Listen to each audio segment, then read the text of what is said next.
Early life. Mohandas Karamchand Gandhi was born on October 2, 1869, at Porbandar, in the present-day Indian state of Gujarat. His father was the Dewan, chief minister, of Porbandar. His deeply religious mother was a devoted practitioner of Vaishnavism, worship of the Hindu god Vishnu, influenced by Jainism, an ascetic religion governed by tenets of self-discipline and nonviolence.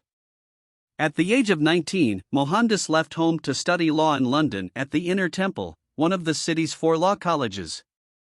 Upon returning to India in mid-1891, he set up a law practice in Bombay, but met with little success. He soon accepted a position with an Indian firm that sent him to its office in South Africa. Along with his wife, Kasturbai, and their children, Gandhi remained in South Africa for nearly 20 years. Gandhi was appalled by the discrimination he experienced as an Indian immigrant in South Africa. When a European magistrate in Durban asked him to take off his turban, he refused and left the courtroom. On a train voyage to Pretoria, he was thrown out of a first-class railway compartment and beaten up by a white stagecoach driver after refusing to give up his seat for a European passenger. That train journey served as a turning point for Gandhi, and he soon began developing and teaching the concept of satyagraha, truth and firmness, or passive resistance, as a way of non-cooperation with authorities. The birth of passive resistance. In 1906, after the Transvaal government passed an ordinance regarding the registration of its Indian population, Gandhi led a campaign of civil disobedience that would last for the next 8 years. During its final phase in 1913, hundreds of Indians living in South Africa, including women, went to jail, and thousands of striking Indian miners were imprisoned, flogged, and even shot.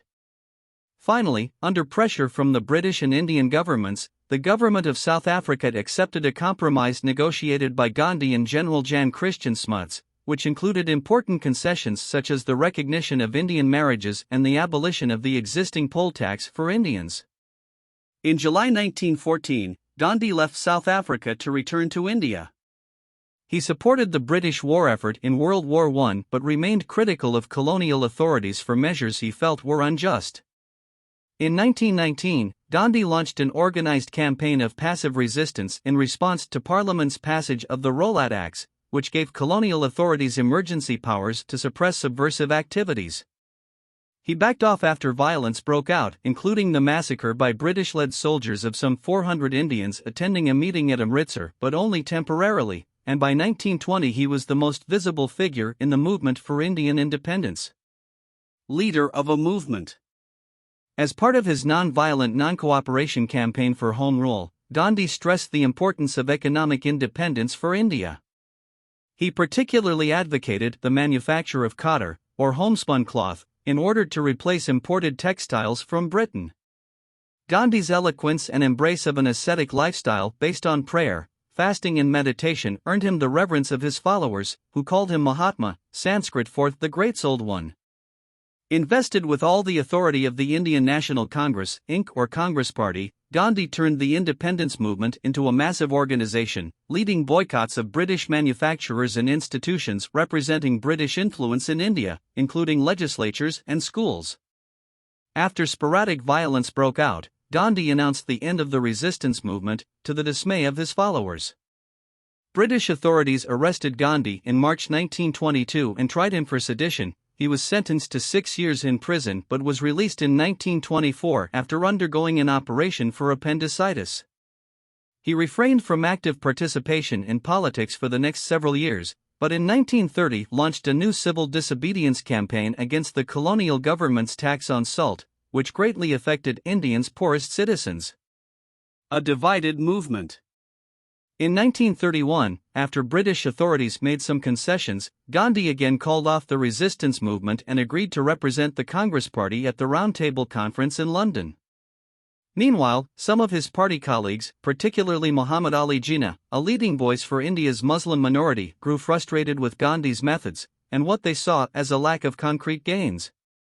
Arrested upon his return by a newly aggressive colonial government, Gandhi began a series of hunger strikes in protest of the treatment of India's so-called untouchables, the poorer classes, whom he renamed Harijans, or Children of God.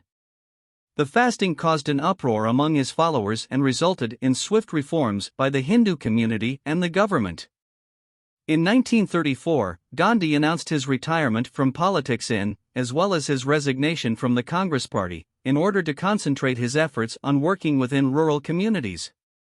Drawn back into the political fray by the outbreak of World War II, Gandhi again took control of the Inc., demanding a British withdrawal from India in return for Indian cooperation with the war effort. Instead, British forces imprisoned the entire Congress leadership, bringing Anglo-Indian relations to a new low point. Partition and death of Gandhi. After the Labour Party took power in Britain in 1947, negotiations over Indian Home Rule began between the British, the Congress Party and the Muslim League, now led by Jinnah. Later that year, Britain granted India its independence but split the country into two dominions, India and Pakistan. Gandhi strongly opposed partition, but he agreed to it in hopes that after independence Hindus and Muslims could achieve peace internally. Amid the massive riots that followed partition, Gandhi urged Hindus and Muslims to live peacefully together, and undertook a hunger strike until riots in Calcutta ceased. In January 1948, Gandhi carried out yet another fast, this time to bring about peace in the city of Delhi. On January 30, 12 days after that fast ended, Gandhi was on his way to an evening prayer meeting in Delhi when he was shot to death by Nathuram Godse, a Hindu fanatic enraged by Mahatma's efforts to negotiate with Jinnah and other Muslims.